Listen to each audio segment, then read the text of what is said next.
பூஜை செய்ய வேணும் என்று அவ என்ன செய்கிறா தெரியுமா? எப்படி? அக்காளியர்கள் 8 பேர்களும் அவ அத்து நல்ல மணல் குவித்து அரணாலிங்கம் பிடித்து வைத்தார். அவ சேர்த்து நல்ல மணல் குவித்து சிவனாலிங்கம் பிடித்து வைத்தார். ஆகுட்டி நல்ல மணல் குமித்து கொச்சாலிங்கம் பிடித்து வைத்தார். அவர் சிவலிங்கத்தை தான் பிடித்து சிவனார் பூஜை செய்து அவர் தான் பிடித்து சிவனார் பூஜை செய்து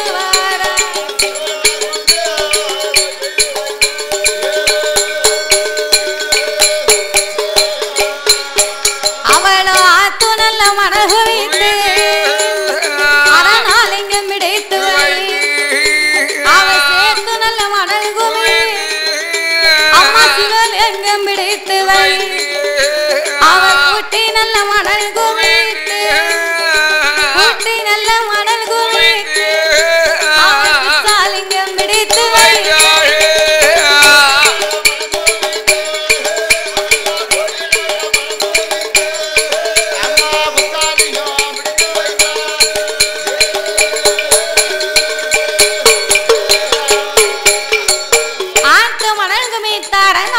பிடித்து வைத்தார். சேத்து மணல் குமித்து சிவனாலிங்கம் பிடித்து வைத்து பூட்டி மணல் குமித்து கொச்சாலிங்கத்தை பிடித்து வைத்து அவள் பிடித்து வைத்த லிங்கத்துக்கு பூவெடுத்து பூஜை செய்ய வேணுமே என்று அவள் அதிகாலையில எழுந்தரித்து அவள் குளத்திலே சென்று நீராடி பூங்காவன தோட்டத்திலே பூமலர்களை பறிக்க வேண்டும் என்று அவர்கள் 8 பேர்களும் ஒன்றாகவே கூடி எப்படி பூமலர்களை பறிக்க வருகிறார்? பூங்காவன தோட்டத்தில் பறிக்க வேணும் என்று வீட்டு அம்பிகையால் மலர் எடுத்தார். பாம்பழுகி போகும் விரலாலை மலர் எடுத்தால் அது விடும் என்று சொல்லி மலர் எடுத்தால் விடும் என்று சொல்லி தங்க நல்ல துரட்டி கொண்டு தங்கரணி மலர் எடுத்தால் செப்பு நல்ல துரட்டி கொண்டு செவ்வரணி மலர் எடுத்தால் வெள்ளி துரட்டி கொண்டு வெள்ளி நல்ல துரட்டி கொண்டு அவள் இலை தான் பறித்தாள்.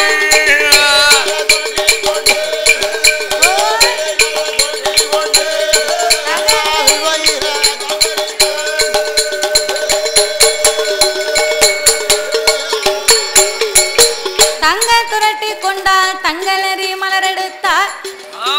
அவள் செப்பு துரட்டி கொண்டு செவ்வரளி மலர் எடுத்து காளியர்கள் 8 பேர்களும் வெள்ளி துரட்டி கொண்டு வெள்ளை இலைகளை கொண்டு வந்து சிவனால் லிங்கத்துக்கு முன்னாலே பூக்களை பறித்து கட்டி பகவான் லிங்கத்துக்கு போட்டு ஆண்டவனை அல்லும் பகலும் 60 நாளிகையுமாங்க இரவும் பகலும் எல்லளவும் ஈசனை தவறாமல் அவள் ஆண்டவனை எப்படி வணங்கி வருகிறார் தெரியுமா? எப்படி ஐயா? இரவும் நல்ல பகலுமாக ஈஸ்வரனை வணங்கி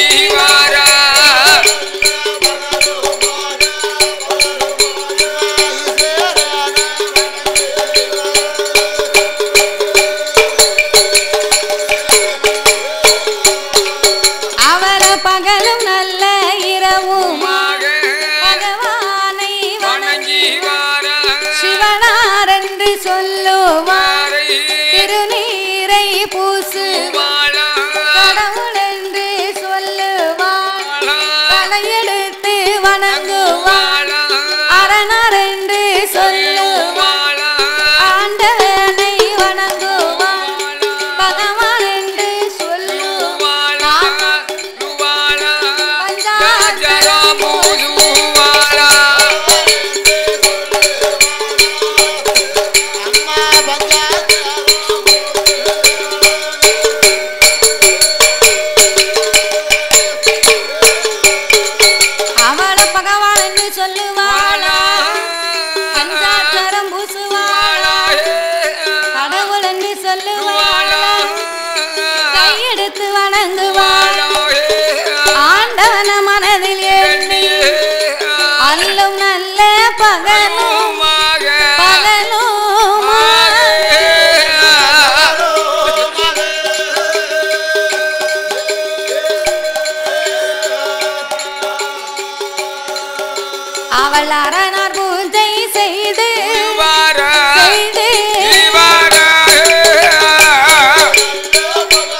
சொல்லி பகவானுடைய நாமத்தை சொன்னா பஞ்சாட்சரத்தை பூசினார். கடவுளுடைய நாமத்தை சொன்னா கையெடுத்து வணங்கினார்.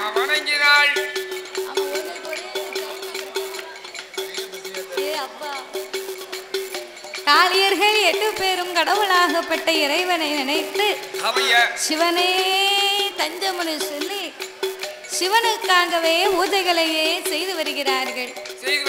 அப்போ சிவனுக்காக பூஜைகளை செய்து வரும் போது ஒரு நாள் அல்ல 2 நாள் அல்ல, ஒரு வாரம் அல்ல 2 மாதங்கள் அல்ல, ஆண்டவனை நினைத்து 50 வருடங்களாகவே சிவனை வணங்கி வருகிறார்.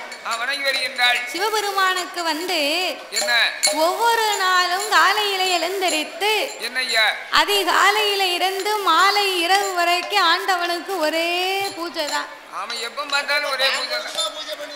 அதாவது ஒரு ஆலயத்துக்கு சிவனுடைய ஆலயத்துக்கு 6 கால பூஜைகளை செய்வார்களாம். பிறகு அர்த்த கால பூஜை அப்படி என்றா காலையில 4 to 5 மணிக்குள்ள ஒரு பூஜை. அதுக்கு அப்புறமாக சரி நம்ம சபரியப்படி பூஜை வச்சுக்கலாம். ஆமா நேரம் கிடைக்காது போகல. 9 மணிக்கு ஒரு பூஜை, 9 மணிக்கு ஒரு பூஜை, 12 மணிக்கு உச்சிக்கால பூஜை, மத்தியானம் 12 மணிக்கு உச்சிக்கால பூஜை, சாயங்காலம் ஒரு 4 மணிக்கு ஒரு பூஜை, 4 பூஜை. அதுக்கப்புறம் மூந்தி கருக்கல்ல ஒரு 6 மணிக்கு ஒரு பூஜை, 6 மணிக்கு ஒரு பூஜை கருக்கல் பூஜை. 10 மணிக்கு கரெக்டா ஒரு பூஜை, கரெக்டா 10 மணிக்கு ஒரு பூஜை. 10 மணிக்கு பூஜையை முடிச்ச உடனே பூசாரி நடைய அடைச்சாகும். அப்ப நடைய அடைச்சிட்டு மறுநாள் தான் அந்த வாசல் வந்து கோயில வந்து திறப்பாரு. 10 மணியோட பூஜை முடிஞ்சிடும். சாமிக்கும் ஓய்வு வேணும், பூசாரிக்கும் ஓய்வு வேணும். அதே மாதிரி சிவபெருமானுக்கு 6 கால பூஜைகள் செய்து வருகின்றார்கள் அட்டகாளி. அதேதான் ஆமா அட்டகாளி 8 பேரும் சரி பகவானுடைய நாமத்தை சொல்லி ஆமா ஓம் நமச்சிவாய நமக, ஓம் நமச்சிவாய நமச்சிவாய நமச்சிவாய என்ற நாமத்தை அப்படியே உச்சரித்து வருகின்றார்கள். இப்படி உச்சரித்தார் பகவானுடைய நாமத்தை சொல்ல சொல்ல சொல்ல சொல்ல ஆமா சிவனுக்கு வந்து ஒரு நாளைக்கு 21 வகையான அபிஷேகங்களை செய்வார்.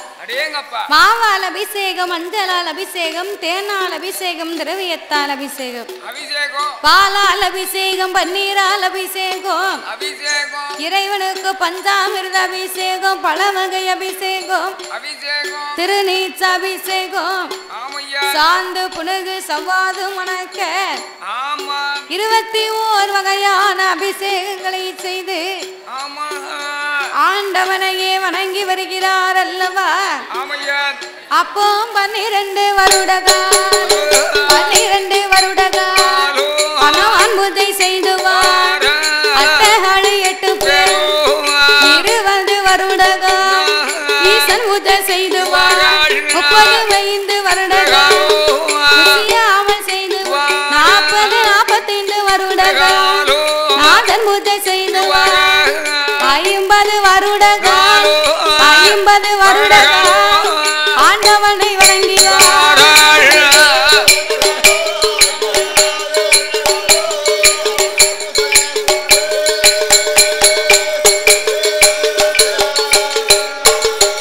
சாமி தனனை தன்னை தன்னோ தனனை தன்னோ தானை தனனை தன்னோ தானை தந்தனை தோ தானை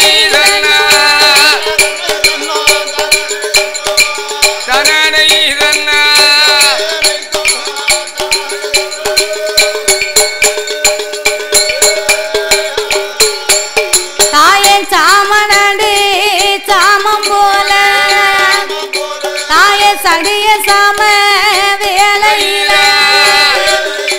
எங்க புது வீட்டு அம்மாளுக்கு என் தாயான பேச்சு அம்மா ஏ பேச்சு வச்ச திருமகந்தா ஏ பேரு வச்ச சுடலாயா நீ மணி விளக்கதில பிறந்த பிள்ளை ஏ பிறந்த பிள்ளை எங்க மாயாண்டி சுடலாயா பிறந்த பிள்ளை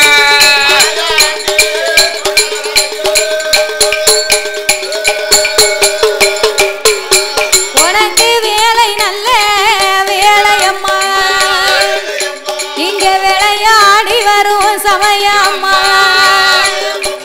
ஏ புது வீட்டம்மா பேச்சியம்மா அவ உச்சி மகாளி காரியம்மா இப்ப அக்கா தங்கை 8 பேருவார் தாய 8 பேருவார் இப்ப அருளாடி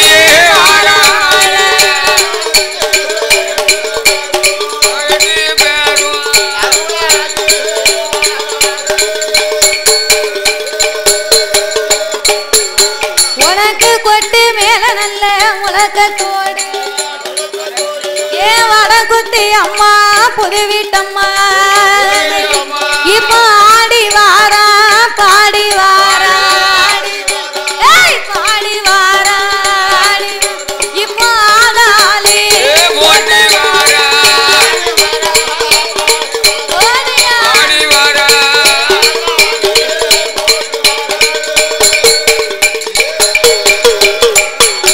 உனக்கு நஞ்சு போட்டா நஞ்சருக்கும் தாய நடுச்சாம வேலையில தாய கொடி போட்டா உனக்கு கொடியருக்கும் எம்மா கொடிய சாம வேலையில எங்க புது வீட்டம்மா வடகுத்தி அம்மா என் தாயான பேச்சியம்மா ஏ பேச்சி பெறமகுல ராசுரையா ஏ ராசுரையா அவ பேராண்ட ஈஸ்வரியா ராஜுரையா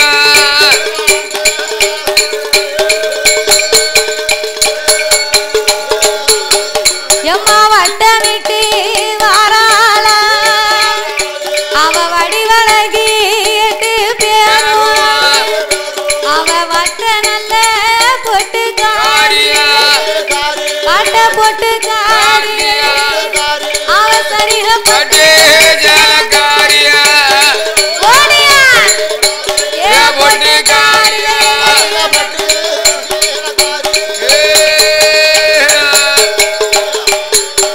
ஐயா மணி விளக்கு பிறந்த பிள்ளை ஏய் மாயாண்டி சுடலாயா ஏ சுடர் ஒளிவதில பிறந்த பிள்ளை ஏ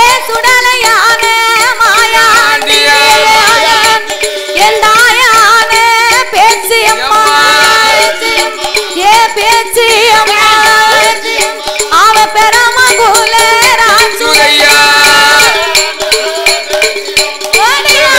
அம்மா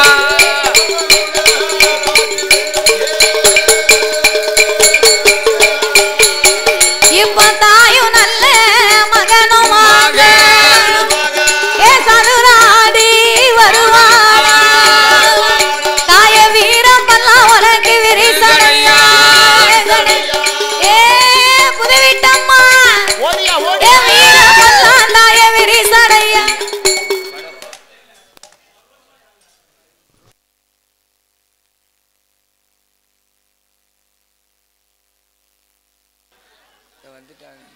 மேலை இசை கலைஞர்கள் உடனடியாக ஆலயத்துக்கு வர வேண்டும் என்று கேட்டுக்கொள்ளப்படுகிறார்கள். மேலை இசை கலைஞர்கள் முப்புறத்து கோட்டையிலே முப்புறத்து கோட்டையிலே அட்டைகாலி 8 பேர் கோட்டையிலே கொடியும் கட்டி அவள் கொடி மரத்தில் பட்டும் கட்டி அரசாண்டு வாராள் அரசாண்டு வாராள் அம்பிகையா புதுவிட்டம்மா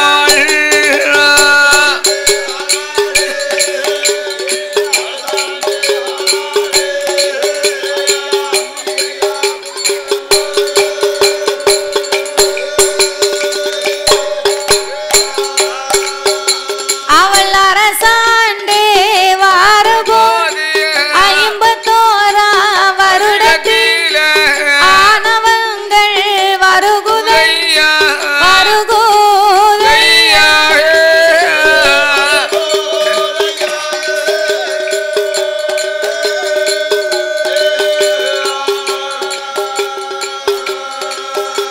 அவள் அகம்பாதம் கூடுதையா கூடுதையா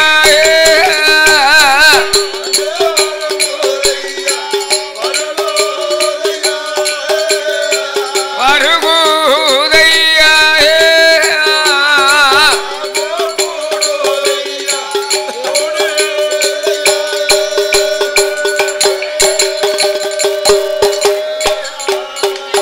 அவளுக்கு ஆனவங்கள் வருகுதையா அகம்பாதம் கூடுதையா அம்பிகையா 8 பேர் முப்புறத்து கோட்டையில் அட்டகாளியர்கள் 8 பேர்களும் ஆமையா கோட்டை கட்டியே குலவிருந்து வருகிறார் அல்லவா ஆமா அப்பா 51 வருடம் பிறந்த போது என்னாச்சு அம்மாவுக்கு ஆணவம் அகம்பாதம் உண்டாச்சு ஆமா அப்படி 51 வருடத்திலே ஆணவம் அகம்பாதம் உண்டான போது என்னையா தன்னை மறக்க தாரணியிலே யாரும் இல்லை என்று என்று இந்த உலகத்திலே நம்மளை மிஞ்ச இனி யார் இருக்கா யாருக்கா அப்படின்னு அம்பிகை 8 பேரும் நினைத்து கொண்டு ஆமா முப்புறத்திலே இருக்கும் போது என்னையா இந்த சிறப்பான வேளையில் வேளையில் பாடும் நாமளுக்கு பரிசளித்த அன்பு உள்ளம் அன்பு உள்ள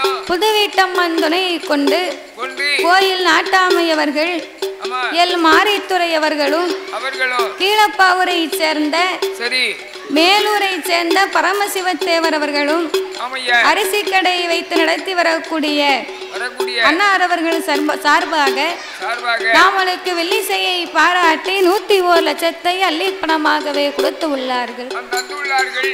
அவர்களுக்கு அடுத்தபடியாக யாரையா வெள்ளகாலை சேர்ந்த ஆமா தேவஸ்ரீ புதுவீட்டம்மன் கோவில் சார்பாக சார்பாக ஊராட்சி மன்ற தலைவர் எஸ் ஜெகன் ருக்மணி அவர்களும் சரி ஊர் நாட்டாமை நாட்டாம சொக்கலிங்கம் உமா மகேஸ்வரி அவர்களும் அவர்களும் ஊர் நாட்டாமை ஆமா ஸ்ரீ செல்வ சுரேஷ் அவர்களும் ஆமையா புவனேஷ் அவர்கள் சார்பாக சார்பாக நாமளுக்கு 201 லட்சத்தை 2 லட்சமாகவே அள்ளி கொடுத்து உள்ளார்கள். கொடுத்துள்ளார்கள். அள்ளி பணம் கொடுத்து ஆதரித்த அவர் குடும்பங்கள் எல்லாம் ஐயா அவர் ஈசன் பகவானோட அருளால ஈசன் பகவானோட அருளால அருளால ஏக கையிலை போல வாழ வேண்டும்.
சிறப்பம்சமாங்கி சென்ற இடங்கள் எல்லாம் சிறப்பு வச்சு வாழையடி வாழையாக வளர வேணும் என்று புது வீட்டம்மாளை வணங்குகிறோம் ஐயா. அப்படியாகவே இருக்கும் போது அவள் 51ஆம் வருடம் பிறந்த போது ஆணவம் அகம்பாதம் உண்டாகி அம்மா காளி 8 பேரும் எப்படி இருக்கிறான் தெரியுமா? எப்படி ஐயா?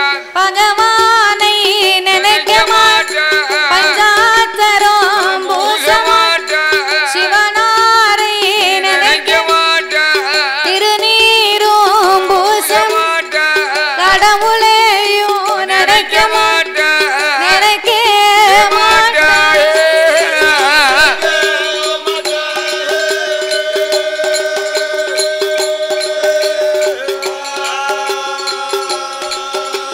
அவள் கையெடுத்து வணங்க மாட்டேன், வணங்க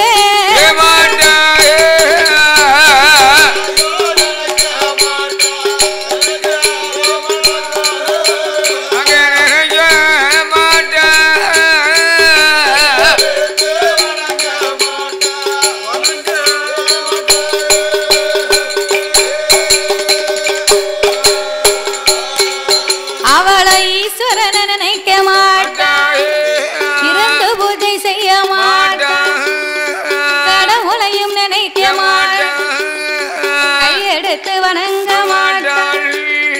காளியர்கள் 8 பேர் ராமாவென்று சொன்னவரை முனிநாக்கை பிடித்தெடுப்பான், அவாடி நாக்கை அறுப்பாளா. கடவுள் என்று சொன்னவரை ஓங்கி கன்னத்திலே அடிப்பாளா. பகவான் என்று சொன்னவரை ஓங்கி பல்லையும் அடிப்பாளா. ஈசன் என்று சொன்னவரை எதிர்த்து கொண்டு நிற்பாளா. கூட்டத்தை மறைக்காதங்கய்யா, நான் வில்லு பார்க்கும்போது தெரிய மாட்டேக்கு.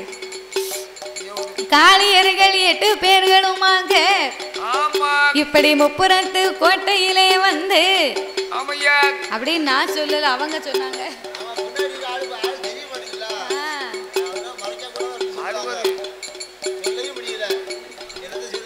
அப்ப அட்டகாளியர்கள் 8 பேரு இப்படி முப்புறத்து கோட்டையிலே இருந்து கொண்டு ராமாவென்று சொன்னவரை நாக்கை பிடித்து அறுப்பார், பகவான் என்று சொன்னவரை ஓங்கி பல்ல உடைப்பார், சிவனார் என்று சொன்னவரை அம்மா செவிட்டில் அடிப்பார், கடவுள் என்று சொன்னவர்களை கன்னத்திலே அடிப்பார். இப்படி கொடுங்கோல் ஆட்சி செய்து வரும்போது அப்போ சிவபெருமானுடைய லிங்கத்துக்கு பூஜையே கிடையாது. சிவலிங்கத்துக்கு பூஜையின் மகிமை குறைய குறைய ஆண்டவன் கைலாசத்திலே இறைவனாகப்பட்ட பகவான் கைலாசத்திலே சிவனே தன்னுடைய அருளை இழந்து சிவனே சிவனேன்னு இருக்கிறார். அப்போ சிவபெருமானே கைலாசத்திலே சிவனே இருக்க பார்வதி பார்த்தா, இந்த இறைவன் இப்படி எல்லாம் இருக்கிறார், ஆண்டவனே சிவனேன்னு இருந்தா அகில உலகத்துக்கும் வடியிழக்க போவது யாரு? அப்படி என்று சொல்லி இந்த இறைவனுக்கு இருள் நீங்கி அருள் வரணுமானா நாம என்ன செய்ய வேண்டும்? இருள் நீங்க அருள் வரணும்னு சொன்னா என்ன செய்யணும்? கையில கொடுக்கணும். ஆமா, லட்சுமி தீர்த்தம் சொன்னா வீட்டுல நிக்கின்ற பசுமாட்டுக்கு லட்சுமின்னு சொல்லுவாங்க. அதே பசுமாட்டு கோமியத்தை பிடிச்சாந்து பொம்மை முகத்திலையும் காலக்கார முகத்திலையும் சுள்ளு பிடிச்சி அடிக்கணும். உங்களை பிடிச்ச பீட போயிடும். ஆமா, அதுக்குதான் அதை செய்யணும்ங்கிறது. அதே மாதிரி வீடு விருத்தி ஆகணும்னு சொன்னா வீடு வாசலாம் மொழிகி அந்த தீர்த்தத்தை தொழிச்சு விடுவாங்க. நல்ல முழிப்பா இருக்கும். அவன் இன்னைக்கும் ஒரு ஒரு வேதங்கள் வந்து ஓதிக்கிட்டு இருக்கும் போது கோமியம் இல்லாம வேதம் ஓத முடியாது. கலையத்துக்குள்ள எப்படியாவது கொஞ்சம் கோமியம் இருக்கும். கொஞ்சம் கோமியம் கொஞ்சம் தண்ணியை சேர்த்து அது தொழிப்பாங்க மூஞ்சி வெளில. அதனால இருள் நீங்க அருள் வரணுமானா சிவபெருமானுக்கு பால் குடம் கொண்டு வந்து பாலாபிஷேகம் பண்ணணும். என்ற அஷ்டதிக்கு பாலர்களை வரவழைத்து அப்பா அஷ்டதிக்கு பாலர்களே சிவபெருமானுக்கு இருள் நீங்க அருள் வரணுமானார் திருப்பார் கடலிலே சென்று பால் குடம் கொண்டு வந்து பகவானுக்கு பாலாபிஷேகத்தை முடிக்கணும். அப்படின்னு சொன்ன உடனே அஷ்டதிக்கு பாலர்கள் எல்லாம் ஆட்டும் என்று சம்மதித்து காவி நல்ல உடையனே காவி நல்ல உடையனே மாலை போட்டு நெற்றியிலே பஞ்சாச்சரம் பூசி கொண்டு பால் குடமும் கையில் எடுத்து பாலாபிஷேகம் முடிக்க வேணும். திருப்பார் கடலுக்கு திருப்பார் நல்ல கடலுக்கு அஷ்டதிக்கு பாலரெல்லாம் வாரா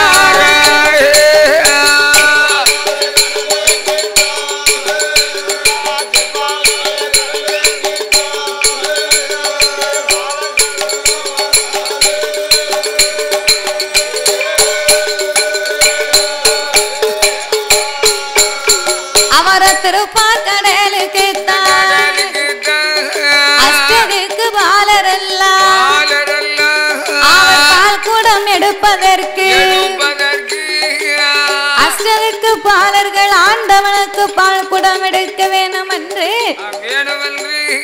காவி உடை அணிந்தார். கழுத்திலே ருத்ராட்ச மாலை அணிந்து ஆண்டவனாகிய சிவனுக்கு நெற்றியிலே பஞ்சாட்சரம் அணிந்து கொண்டு காதிலே செம்புவாரி பூரிக்கொண்டு நேர திருப்பார் கடலுக்கு வந்தார்கள். திருமாலை அடிபணிந்து வணங்கினார்கள். பால் குடத்தை சுமந்து நாமல் கைலாசத்துக்கு போவோம் என்று அவரவர் பால் குடத்தை வாங்கி தலையிலே வைத்துக் கொண்டு கைலாசத்துக்கு சீக்கிரமா போகணும்னு சொன்னா எந்த பாதையா போகணும்? சீக்கிரமா போகணும்னா குறுக்கு வழியில போகணும். கைலாசத்துக்கு சீக்கிரம் போனோம்னா குறுக்கு வழியா போகணுமா? குறுக்கு வழியா போனோம்னா தாத்தா உன்னைய குப்பரை போட்டு தான் மிதிக்கணும். அதான் சொல்லாம இருக்கணும் பார்த்தேன். நான் குறுக்கு வழி போய் என்ன குப்பரை போட்டு மிதிக்கணும். ஆமா நீ என்ன சொன்ன? சரி அப்படி போவேன்னா சாட்டு கேட்டா போவோம். சாட்டு பத்து நம்பந்தட்ட பலியா போனோமோ? அப்ப இன்னொன்னு சொல்றேன், சுருக்கமான பாதையில போவோம். சுருக்கமான பாதைனா குறுகிய பாதை. இப்போ குறுகிய பாதைன்னு சொன்னா ஒரு மெயின் ரோடு, மெயின் ரோட்டுல குறுகிய பாலம். குறுகிய பாலம்னா ஒரு வண்டிக்கு மேல ஒரு வண்டி போக முடியாது. ஆனா அப்பேற்பட்ட பாலத்துல ஏன் ராடிக்கார டிரைவரும் பசுக்கார டிரைவரும் விலைக்கு போயிட்டாங்க. எப்படி விலைக்கு போனாங்க? ராடிக்காரரும் விலைக்கிட்டாரு. குறுகிய பாலம். காரு எதிரே வந்த காருக்காரரும் போயிட்டாரு, எதிரே வந்த லாரிக்காரரும் போயிட்டாரு. போயிட்டாங்க. லாரிக்காரரும் போயிட்டாரு, விலகி இந்த காருக்காரரும் அவர் நடந்து வந்தாரு, அதனால விலகி போயிட்டாங்க. அப்படி வந்தாங்களோ? நான் நினைச்சேன் ரெண்டு லாரியும் விலகி போயிடுச்சோன்னு பார்த்தேன். போது பணி கிடையாது. அப்ப லாரி டிரைவரும் போயிட்டாரு, காரு டிரைவரும் போயிட்டாரு. அதேதான் அது போல குறுகிய பாலத்துல போவோம்னு சொன்னார்கள். அதுக்கு நீங்க வேலைக்குள்ள போற பாம்பைய வீட்டுக்குள்ள வாங்க மாதிரி அதுக்கு எங்கன போறேன் சொல்லுவீங்க. சீக்கிரமா கைலாசத்துக்கு போகணும்னு சொன்னா நாம முப்புறத்து கோட்டை வழியா போனா கைலாசத்துக்கு ரொம்ப சீக்கிரமா போயிடலாம். அப்படி என்று அவர் முப்புறத்தின் பாதையாக முப்புறத்தின் பாதையாக அஷ்டதிக்கு பாலரெல்லாம் பால் குடத்தை சுமந்து கொண்டு பால் குடத்தை சுமந்து கொண்டு அந்த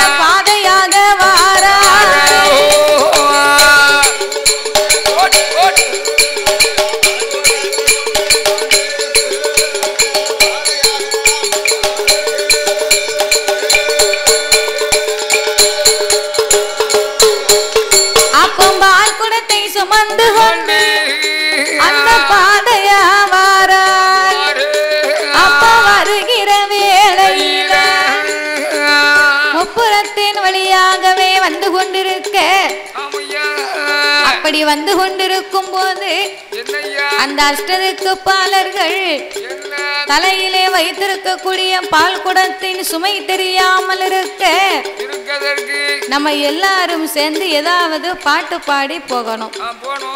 சுமை பாட்டு பாடி போகணும்னு சொன்னா சுமை தெரியாம இருக்கணும், நேரமும் போகணும், நடையும் தொலையணும். அது மட்டும் இல்ல, பாலும் பொங்கணும். பிறகு பால் பொங்கன்னா நல்ல கேஸ் அடுப்புல கொண்டு வைக்கணும். ஏ தாத்தா, சிலிண்டர் எல்லாம் கூட்டி வச்சு அது காப்பி தான் போட முடியும். சரி, அம்மாளு கொண்டு வந்து அபிஷேகம் செய்ய முடியுமா ஐயா? நீ தான பால் பொங்கணும்னு சொன்ன. பால் பொங்கணும்னா பக்தியினால பொங்கணும். பக்தியினால பொங்கணும். பிறகு பக்தியினால பொங்கன்னா என்ன வேணும்? பக்தியினால பொங்கணும்னு சொன்னா பக்தி பாட்டு படிக்கணும். பக்தி பாட்டு படிக்கணும். பக்தி பாட்டு படிச்சா தான் பாலே பொங்கும். பார்த்துக்கோ, இல்லைன்னா பால் குடம் பொங்காது. அன்னைக்கு அஷ்டதிக்கு பாடல்கள் எல்லாம் கைலாசத்துக்கு போனதுனால அவங்க பாட்டு பாடி போனாங்க. இன்னைக்கு அம்மனுடைய ஆலயத்துக்கு வந்திருக்கிறது யாரு? நீங்க தானே வந்திருக்கிய, நீங்க தான் பாட்டு படிக்கணும். 2 பாட்டு எடுத்து விடுங்க பாப்போம்.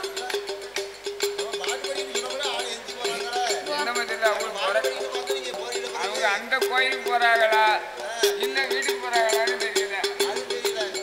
அங்க போய் சாமி கும்பிட்டு இங்க வருவோம் யோசனையும் போகலாம், உறக்கம் வந்தா உறங்கணும்னு போகலாம். முதல்ல தாத்தா கிட்ட இருந்து தான் வரணும்.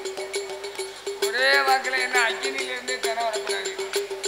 பள்ளி இப்படித்தானே தைப்ப, பள்ளி இப்படித்தான் தப்ப. இப்ப யாருக்கு மாற வரட்டுமா? அது இப்படி நீ தான் படிக்கணும். ஃபர்ஸ்ட் விநாயகனே வினை தீர்ப்பவனே, விநாயகனே வினை தீர்ப்பவனே, அங்க பேழை முகத்தோனே ஞான முதல்வனே, விநாயகனே வினை தீர்ப்பவனே,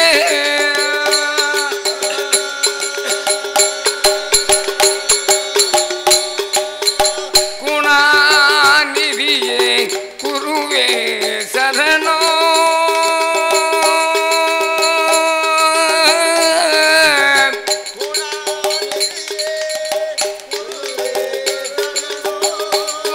குணாநிதியே குருவே சரணோ, குறைகள் கலைய இதுவே தருணம், குறைகள் கலைய இதுவே தருணம், விநாயகனே வினை தீர்ப்பவனே, பேழை முகத்தோனே ஞான முதல்வனே, விநாயகனே வினை தீர்ப்பவனே,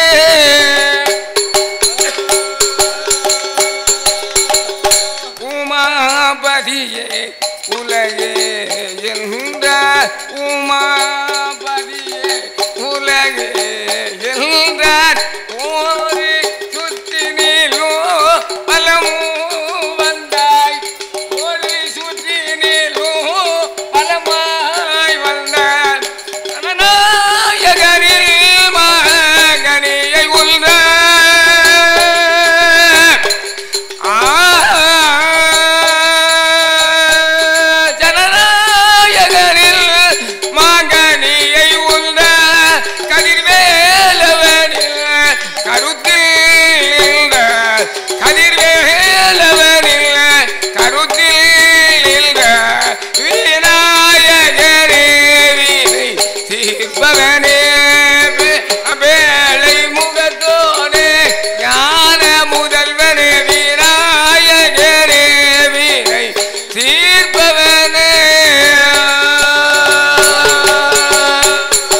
நான் விஜய் டிவில சேர்த்து விட போறேன்.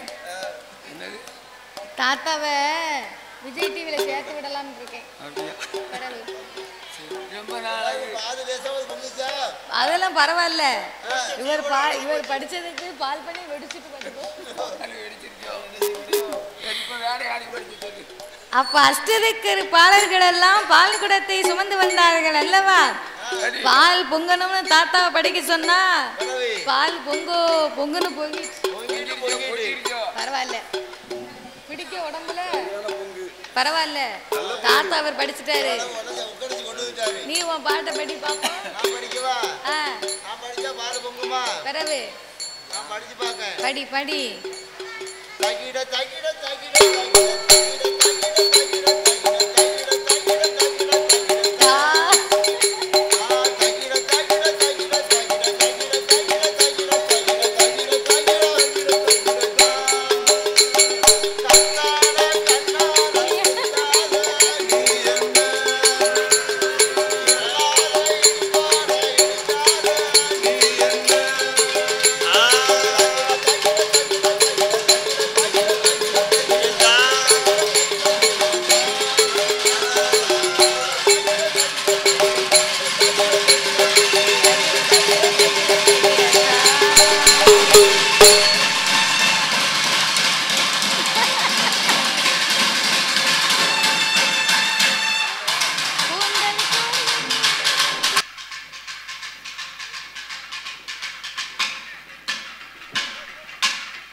பூஜைகளை முடித்தார். அப்ப வெள்ளையை கொண்டு வந்து சிவனுக்கு பூஜை முடிக்க அஷ்டதிக்கு பாலர்கள் இன்னும் வரவில்லையே அப்படின்னு சொல்லி எதிர்பார்த்து காத்திருக்கேன். அஷ்டதிக்கு பாலர்கள் எல்லாம் ஆண்டவனை அபாயம் அபாயம் என்று சொல்லி ஆதி கைலாசத்திற்கே வந்து கொண்டிருந்தார்கள்.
இப்படியாக கைலாசத்திற்கு ஓடோடி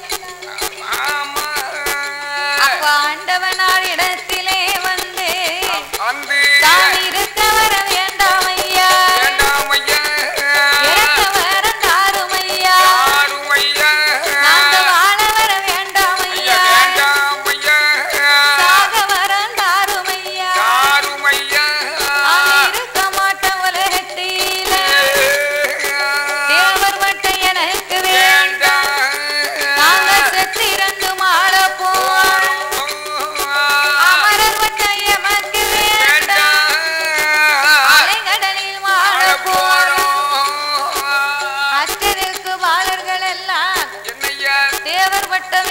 நாங்க செத்திறந்து மாள போறோம் ஆமா அமரர் பட்ட வேண்டாம் நாங்க அலைகடலிலே மாள போறோம் அவன் இன்னும் உயிரோடு இருக்க மாட்டோம் அப்படி என்றால் இது புலம்ப ஆமையா சிவபெருமான் என்ன ஏதென்று விசாரித்தார் ஆஹா கவலைப்படாதீர்கள் சரி அந்த அட்டகால 8 பேர்களையும் ஆமா அடக்குவது என்னுடைய பொறுப்பு ஆமா பொறுப்பு அப்படின்னு அவர்களுக்கு ஆறுதலை சொல்லி ஆண்டவன் அனுப்பி வைத்தார் ஆமையா ஆறுதல் சொல்லி அனுப்பி வைத்த போது என்ன ஐயா ஆண்டவனாகிய சிவபெருமான் காளியர்களின் ஆணவத்தை நாம அடக்கணும் ஒடுக்கணுமானா என்ன செய்யணும் அவங்க கிட்ட இருக்கக்கூடிய 103 லிங்கத்தை எடுக்கணும் ஆமா அவர்களிடத்தில் இருக்கும் 103 லிங்கத்தை எடுக்கணும் லிங்கத்தை எடுக்கணும்னு சொன்னா நம்மளால முடியாது கண்ணனாகிய எம்பெருமானை வரவழைத்து உன் தங்கைமார்கள் அட்டகாசங்களை தாங்க முடியவில்லை அதனால நீர்தான் சென்று அவரிடத்தில் இருக்கக்கூடிய 103 லிங்கத்தையும் வாங்கி வர வேண்டும் அப்படின்னு சொன்ன உடனே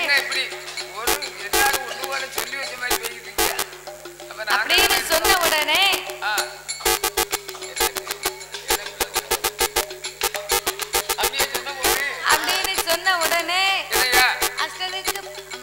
அஷ்டதிக்கு பாலர்கள் எல்லாம் அடக்குவதற்காக காலையில செய்த சேட்டைக்கு அளவு இல்லாம போச்சு உங்க தகுதி உங்க பேச்சை கேட்க மாட்டுக்கா அதனால நீங்க தான் போய் அவளை அடக்கி ஒடுக்கணும் சிவலிங்கத்தை எடுக்க வேணும் என்று சொன்ன உடனே அவரோ அப்படியே ஆட்டுமே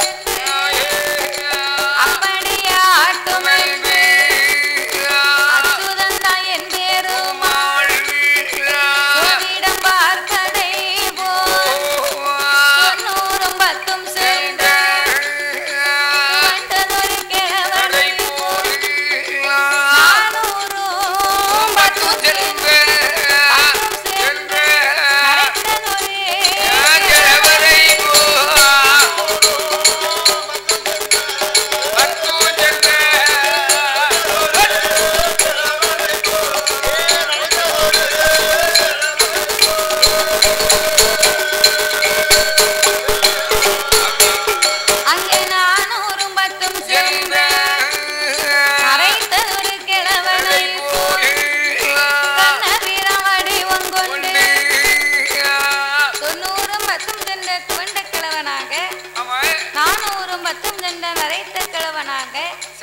கண்ணபிரான் வடிவங்களை எடுத்து புறத்து கோட்டை வாசலிலே நின்று கொண்டு சோசியம் பார்க்கலையா கைரேக பார்க்கவில்லையா என்ற 5-6 சத்தம் போட்டு அழைத்த போது அட்டகாளி 8 பேரும் கோட்டையை விட்டு வந்தார் ஏ பண்டாரோ கோட்டைக்குள்ள வந்து சோசியம் பார்க்கணும்னு வந்திருக்கிய என் கோட்டைக்குள்ள உன்னை வரவழைக்கணும்னு சொன்னது யாரு ஆடவர்கள் வரக்கூடாதுன்னு போன் அடிச்சு போட்டிருக்கேன் போட அடிச்சு போட்டிருக்கு யாரையும் வர சொன்னா கவனிக்காம வந்துட்டேன் கவனிக்காம வந்துட்டேன் பரவாயில்ல நீ எழுதி போட்டுக்கலாம் சரிதான் நான் வயசாளி தானே ஏதோ தெரியல ஜோதியம் பார்க்கட்டு இங்க வந்தேன் கொஞ்சம்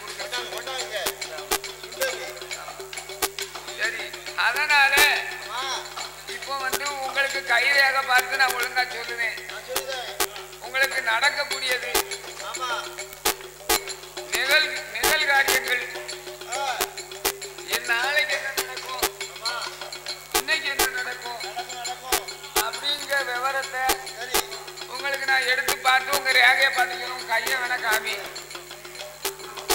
ஏம்மா புதுட்டம்மா உன் கையை காமி உன் ரேகை எப்படி ஓடுதுன்னு பார்ப்போம் என்ன மருதனியை பிடிச்சி தடை வச்சிருக்கோம் தெரிய மாட்டேங்குது நீ கையிலேயே பார்க்க வேண்டாம் கையிலாக பார்க்க வேண்டாம்னா நீ கையை வந்து கொஞ்சம் ஏன் கை மாதிரி வந்துக்கணும் ரேகை பார்க்கணும்னா இது பூரா ஜெகப்பா இருக்கு மருதனி கலர் நல்லா பிடிச்சிருக்கு ஆனா ரேகை தெரியத்தான் செய்யுது பளிச்சுன்னு இருக்கு அதாவது என்னன்னு கேட்டா குருமேட்டுக்கு அந்த ரேகை ஏறுது ஆனா இப்ப சுக்கரத்தை தடிக்கியா எங்க போனாலும் சரிதான் லட்சுமி கடாட்சியம் பொருந்தி இருக்கும்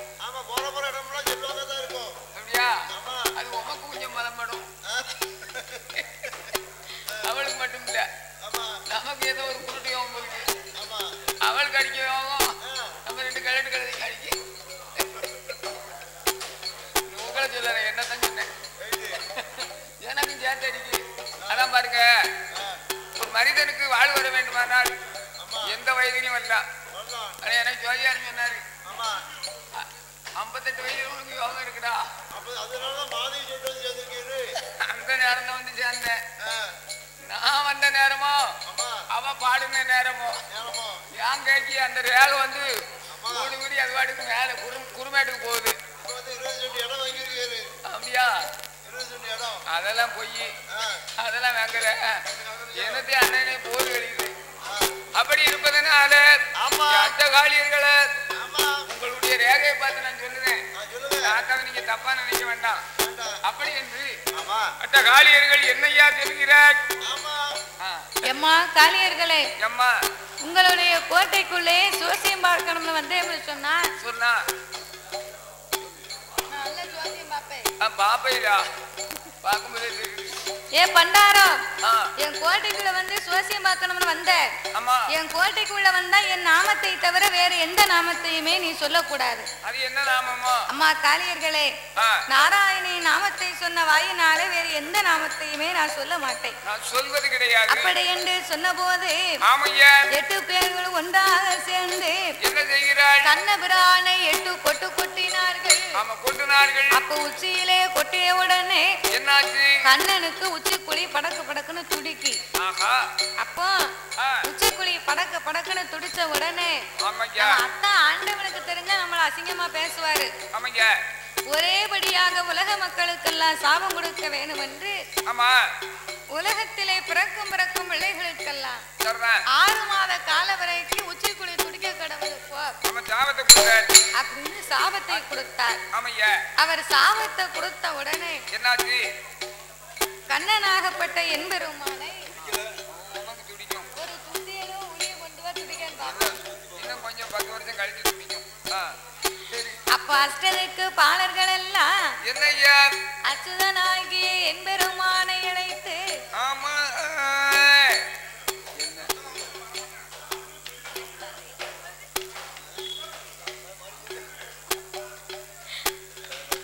அப்ப அட்டகாளியர்கள் 8 பேர்களும் பாருமையா பண்டாரம் பாருமையா பண்டாரம் வார்த்தை ஒன்றே சொல்ல எங்களோட கோட்டையில ஏ பண்டாரம் என் கோட்டைக்குள்ள வந்த உடனே சும்மா விட மாட்டோம். அடித்த அடி ஒருக்காத அச்சுதனாக என்பெருமான் 8 பேருக்கும் சாபத்தை கொடுத்தார். புட்டு ஊரைக்குதம்மா உங்களுக்கு குடி போகணும். புட்டு ஊரைக்குதம்மா உங்களுக்கு குடி போகணும்.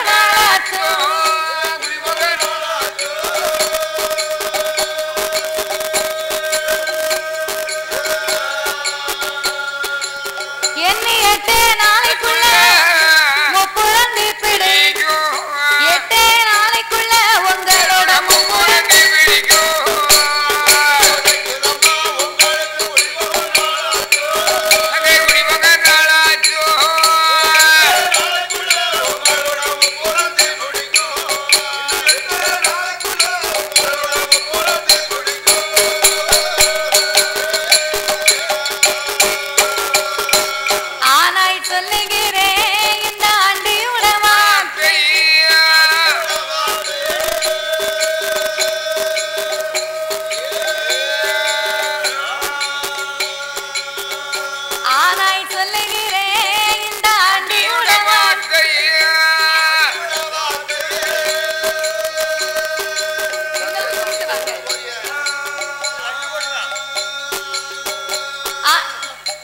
தரல.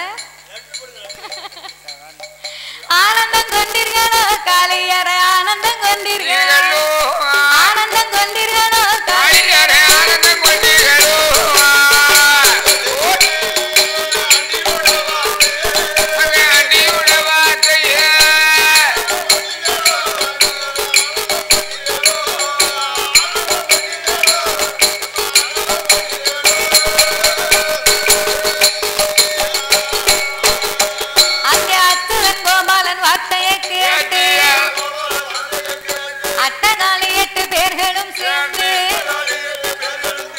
யாரடா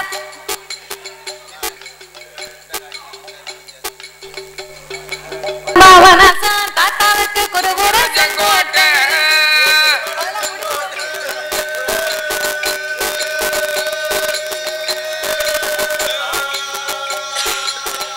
குத்தாலம் பாபநாசா அன்னைக்கு தான் குருகுர செங்கோட்டை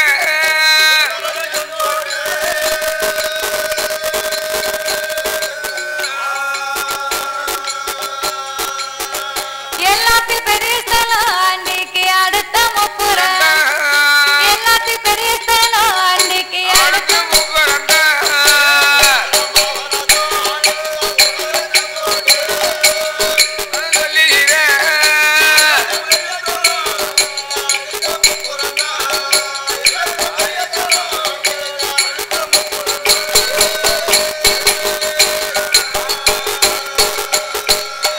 என்ற அஷ்டருக்கு பாலர்களை அடித்து விரட்டிய காளியர்கள் ஆமையா அச்சுதனிடத்திலேயும் அதை போலவே ஆணவம் கொண்டு பேச ஆமையா அப்ப கண்ணபிரான் 8 நாளைக்குள்ளே கோட்டை தீப்பிடிக்கும் என்று சொல்ல சரி தீப்பிடிக்கும் என்பதற்கு என்னையா அத்தாச்சி இருக்கு உங்ககிட்ட அத்தாச்சிய சொல்லுமையா இந்த அன்னைக்கு பாருந்த ஆலமரம் ஆமா இதுல இருக்கு இருந்த இலைய புறானை கீழே உதிர செய்யினார் ஆமா ஆமா அம்மா மந்திரத்தை சொன்னா ஒரு இலை கூட கீழே விழல இல்ல இல்ல அப்போ கண்ணபிரான் ஆகப்பட்டவர் என்ன ஒரு இலைய கூட உங்களால உதிர செய்ய முடியலையே ஆமா என்ன நீங்க எல்லாம் என்ன மனிதர்கள் ஆமா அதானே கேட்டேன் சிவனார் கொடுத்த சிவலிங்கத்தை வச்சு உங்களுக்கு என்ன பயன் இருக்கு ஒரு பலனும் கிடையாது அப்படின்னு சொன்ன உடனே அட்லஸ்களே உதவிக்க முடியலையே அப்ப தாத்தானை உதிர வை பாப்போம் பாப்போம் கண்ணபுரான் மந்திரத்தை சொல்லி அத்தனை இலைகளை உதர வைத்தார் நான் உதர செய்தார் 5 இலைகளை தவிர அத்தனை இலைகளும் கீழே விழ ஆமையா அப்போ நாங்க நிழலுக்குன்னு வச்சிருந்ததே இந்த ஒரு மரம் தான்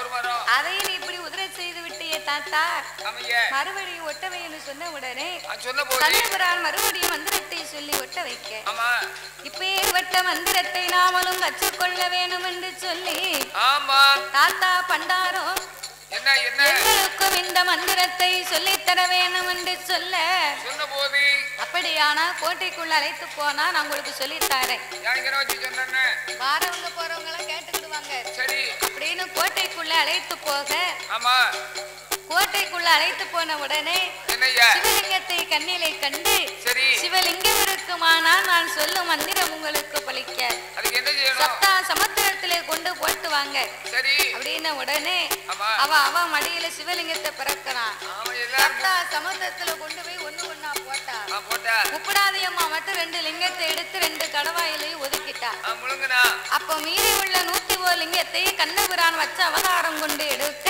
ஆமையா அப்ப 101 லிங்கத்தையும் கைலாசம் கொண்டு வந்து கொடுத்த போது ஆமா 2 லிங்கத்தை காணாத என் பெருமாள் இறைவன் 2 லிங்கத்தை காணலையா என்ன ஆச்சுன்னு உடனே அதானே கண்ணபுரான் சுண்டலி வடிவம் கொண்டு தேடி பார்த்தா சிவலிங்கத்தை காணல அப்ப முப்புறத்து கோட்டையில என்னய்யா அரிசிரிக்க சிவன் சிறந்து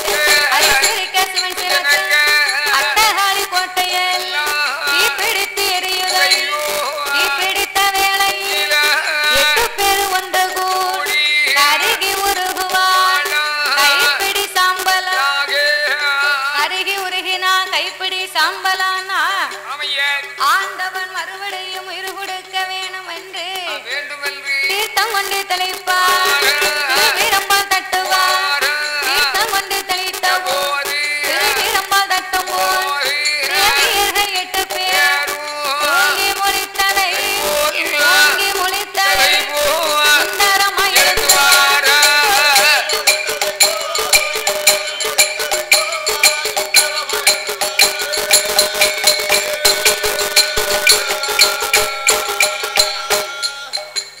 அட்டகாலி 8 பேர்களும் முப்புறத்திலே 3வது உயிரை வாங்கி சரி இறைவனோடு முப்புறத்து கோட்டையிலே அம்மா காளி 8 பேர்களும் என்னய்யா 3வது உயிர்கள் வாங்கி அம்மா கொலுகிற